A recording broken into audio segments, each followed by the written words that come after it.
They don't respect you, and deep down, you know it. You feel it when you speak, and no one listens. You feel it when you offer, and they take, but never give back. You feel it when your presence is tolerated, but never honored. And maybe you've told yourself it's all in your head. Maybe you've even learned how to smile through it, how to justify the disrespect, minimize the exclusion, rationalize the silence. You've become a master at pretending it doesn't hurt, but it does. There's something quietly brutal about being underestimated again and again, especially when you're doing everything right. You show up. You try to be kind. You try to be helpful. You try to make everyone around you comfortable. And yet, you're invisible. Your voice gets lost in the noise. Your strength gets mistaken for softness. Your silence gets interpreted as weakness. Let me tell you a truth most people will never say out loud. No one will respect you until you become your own authority. Respect doesn't come from being nice. It doesn't come from being loyal. It doesn't even come from being right. Respect comes from presence, and presence comes from power. Not the loud kind, not the controlling kind, the kind that lives in your spine when you know who you are, and you stop asking the world for permission to be that person.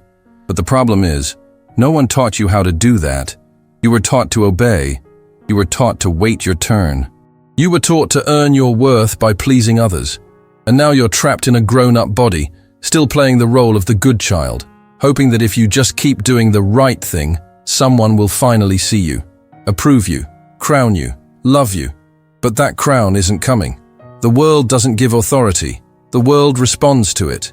And until you claim yours, you'll keep living in quiet frustration, wondering why no one ever chooses you. Think about it. When was the last time you stood your ground without shrinking?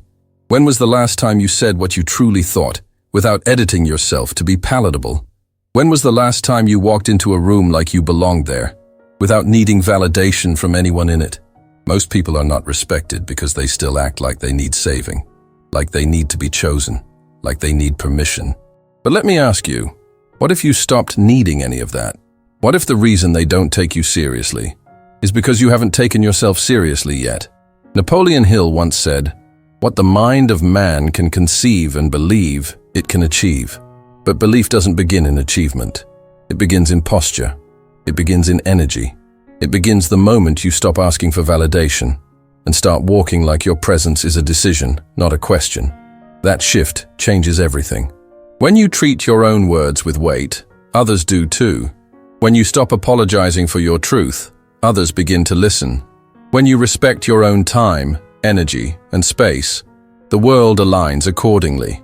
But none of that can happen until you confront the part of you that still wants to be liked more than respected. And that's the real conflict, isn't it? You've spent years learning how to be agreeable, how to be polite, how to be accepted.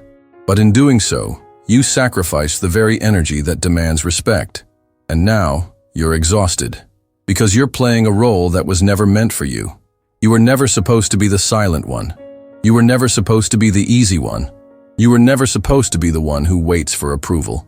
You were built to lead, to speak, to stand. But first, you have to reclaim your voice from the places you gave it away. You have to stop showing up with your head down, hoping not to offend. You have to stop editing your presence to fit into rooms that don't deserve you. You have to stop living like you're waiting for someone to call your name. This is your life, your time, your voice. No one else is coming to activate it for you. No one else is going to wake you up one morning and say, "Now's your time to rise." That moment only arrives when you decide it's already here. And yes, it's terrifying. It's terrifying to stop hiding, to stop performing, to stop apologizing for your power. But you already know what staying small feels like. You already know what being overlooked feels like. You already know what it's like to be silently dismissed. So what do you really have to lose? You can't fake presence. You can't pretend confidence. And you sure as hell can't outsource self-respect. It's built in the dark, in the lonely moments when you decide that your worth is not up for negotiation, in the quiet realizations that your silence has cost you too much, in the choice to finally stop waiting. Because the longer you wait to be seen, the longer you stay invisible. And if you're going to be here, really here, you might as well be undeniable. That's where this journey begins, not with a speech, not with a title, but with a decision. You don't need to be chosen. You choose yourself. And once you do, they'll have no choice but to see you differently. Because when you become your own authority, the world no longer gets to define you. And that is where real respect begins. You've waited long enough for someone to see you, to validate you, to finally say, "You're enough, now go." But no one ever does. And that silence has become unbearable. Not because you're weak, but because you still believe someone else holds the key to your breakthrough.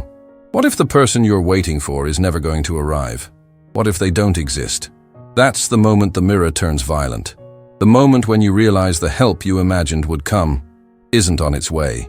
And now you're left with two choices: keep waiting or become the one who gives yourself permission. This is what Napoleon Hill understood. When he spoke about definiteness of purpose, he wasn't talking about motivational posters or shallow affirmations. He meant power, real, unshakable, internal power. The kind that makes you move, speak, and act from your own blueprint, not someone else's expectations. But how do you do that? How do you become your own authority when all your life you've been trained to look outside yourself for direction? Start by observing yourself. How many times have you said, "Let me ask what they think first"? How often do you water down your ideas so they sound more reasonable? How often do you shrink in rooms where no one's even threatening you, simply because you assume you don't belong? This is learned behavior. It's the residue of a life spent under invisible hierarchies. Parents, teachers, bosses, partners, society. You were taught to listen more than speak, to ask instead of decide. And now, that muscle of self-trust, it's almost atrophied. If something in this video spoke directly to your experience, I'd love to hear about it in the comments.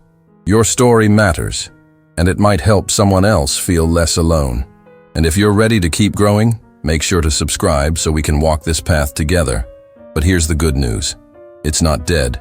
It's dormant, waiting for you to stop doubting what you already know deep down. You know what you want. You know what you're capable of. You just don't trust yourself enough to act on it, yet. The irony is cruel. The longer you wait for someone to authorize your next step, the more you convince yourself you need that authorization. And it becomes a loop, a prison, one you build and guard with your own hands. You'll hear 1,000 voices say, "Be humble, be patient, wait your turn." But ask yourself, how long has that worked? How many years have passed in silence? How many times have you delayed your own evolution out of fear that moving forward alone would make you arrogant, selfish, or wrong? That's not humility. That's hesitation dressed in virtue. Because real humility isn't about silence. It's about courage. It's about being so grounded in who you are that you no longer need to dominate others, but you're also no longer willing to be dominated. And that's what it means to become your own authority. You stop outsourcing your vision. You stop handing your power to mentors, to systems, to lovers, to crowds. You stop living on borrowed opinions and start crafting your own. Yes, you'll make mistakes. Yes, you'll be misunderstood. Yes, people will pull back when you no longer dance to their rhythm. But you'll be free. And that freedom, that's where respect is born. Not just from others, from yourself. When you make a decision and stick to it. When you speak your truth, even when your voice shakes. When you finally act on the thing you've been quietly dreaming about for years, that's when the shift happens. Let me tell you a story. There was a man once, brilliant, passionate, with ideas that could change lives, but he couldn't move. He always hesitated, always asked for advice, always waited for a sign, until one day, he realized something devastating. No one was coming. No one was going to rescue him, promote him, push him, or pick him. He was the one. He always had been. He just didn't believe it. So he started to act as if he already had the clarity, as if he already had the confidence, as if he was already the version of himself he admired. And people changed around him. Doors opened. Voices quieted. Respect followed. Not because the world suddenly became kinder, but because he stopped waiting and started walking. This is what Hill meant. The world responds to identity, not effort, not noise, not desperation, but to energy. to presence, to certainty. The moment you begin to act like your own authority, not perform it, but embody it, everything else adjusts. You won't need to explain yourself. You won't need to ask for support. You won't need to apologize for taking up space, because your energy will say everything. And let me be clear, this isn't about arrogance. This isn't about ignoring others or living in isolation. It's about becoming the source of your decisions, the source of your peace, the source of your next chapter. Because once you do that, once you step into your own authority, people stop questioning your worth, not because you forced them to see it, but because you finally did. And now that you've tasted that idea, the possibility of no longer living in hesitation, there's something deeper we need to talk about. Why is it so hard to let go of that little voice that still hopes someone else will tell us what to do? Why do we cling so tightly to the need for external guidance, even when it keeps us stuck? That's what we're about to uncover next. Are you ready? You may not realize it, but there's still a child living inside you. Not the innocent, imaginative kind, but the frightened one. The one who was taught that being quiet was safer, that being agreeable was survival, that pleasing others would keep pain away. And now, years later, that same child still makes your choices. You pause before speaking, afraid to upset anyone. You say yes when your entire body is screaming no. You minimize your needs, your feelings, your boundaries. Not because you're weak, but because deep down, you're still afraid of being abandoned. This is what I call the lost child syndrome, and it's far more common than we admit. You grow up chronologically, but emotionally, many people stay stuck in the exact moment they first felt unwanted. That first time your opinion was dismissed. That time your tears were called drama. That moment you learned that being yourself meant being punished, criticized, or rejected. And so you adapted. You learned how to be less. You learned how to become what others needed you to be. And slowly, your true voice went silent. The problem is, people don't respect masks. They tolerate them. They use them. But they never respect them. Because respect isn't something you get for blending in. Respect is something you command by being fully yourself, even when that self is uncomfortable, confrontational, or inconvenient. But you can't do that if the lost child is still in control. He's the one who flinches when someone raises their voice. She's the one who over-apologizes. They're the one who stays silent in rooms they're meant to lead. And the worst part, you've worn this role for so long that you don't even recognize it's not you. You've mistaken fear for humility, compliance for kindness, silence for strength. But deep down, you feel it. The tension in your chest when you're being overlooked. The tightness in your stomach when you betray yourself just to avoid conflict. The burning in your throat when you swallow your truth for the 100th time. You're not lost. You're just buried. Under layers of politeness, perfectionism, and the exhausting need to be liked. But let me tell you something powerful. Being liked is a prison if it comes at the cost of being respected. Respect demands truth. It demands clarity. It demands boundaries. And you can't create any of that if you're still hoping to be the good one, because good in the eyes of others often means small. It means agreeable. It means harmless. But you were never meant to be harmless.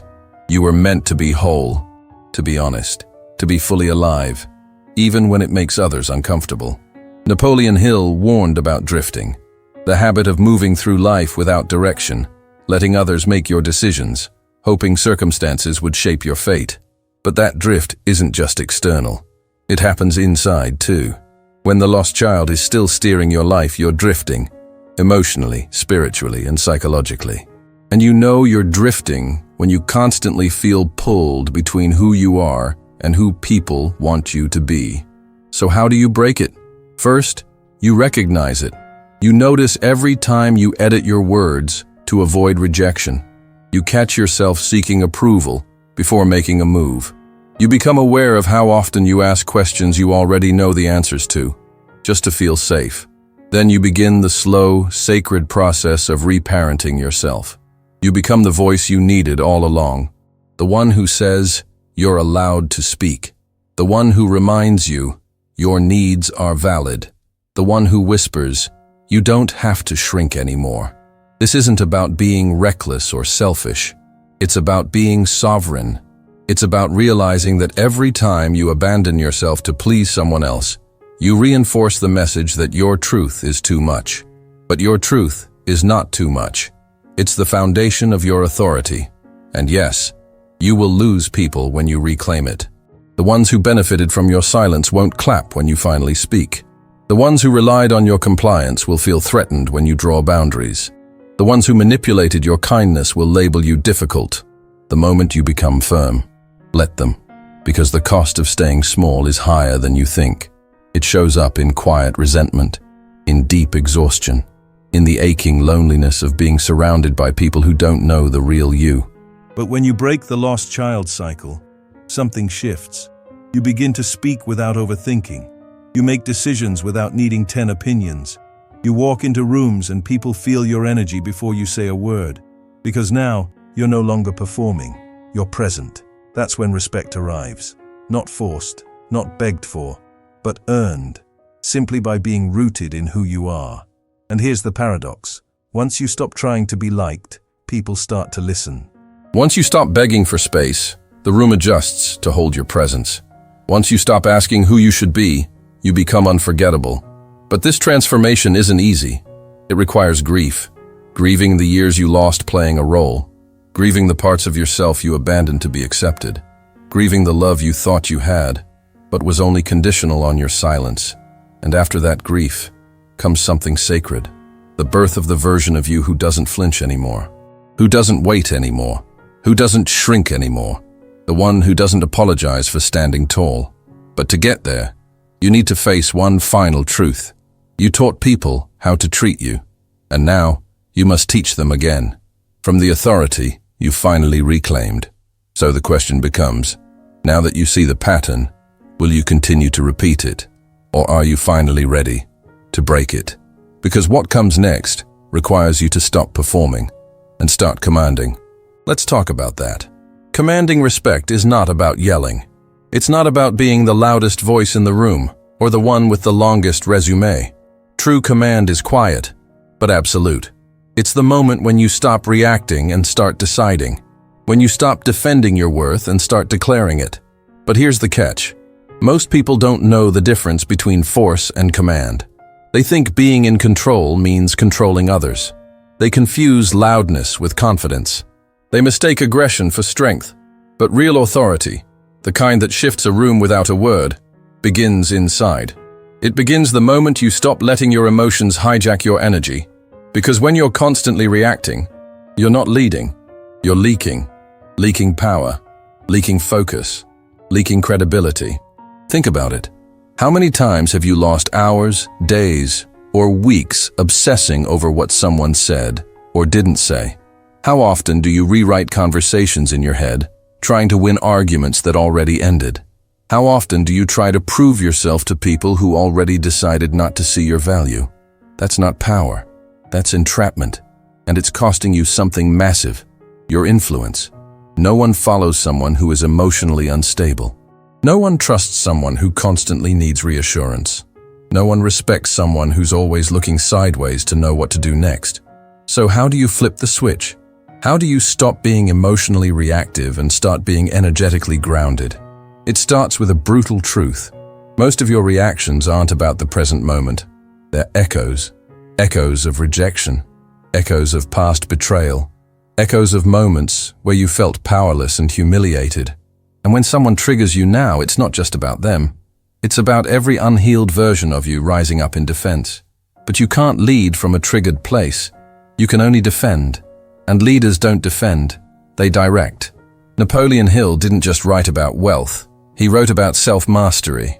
And one of the least quoted, but most powerful, principles in his philosophy is the mastery of emotions. Because if your emotions lead you, your vision will always lag behind.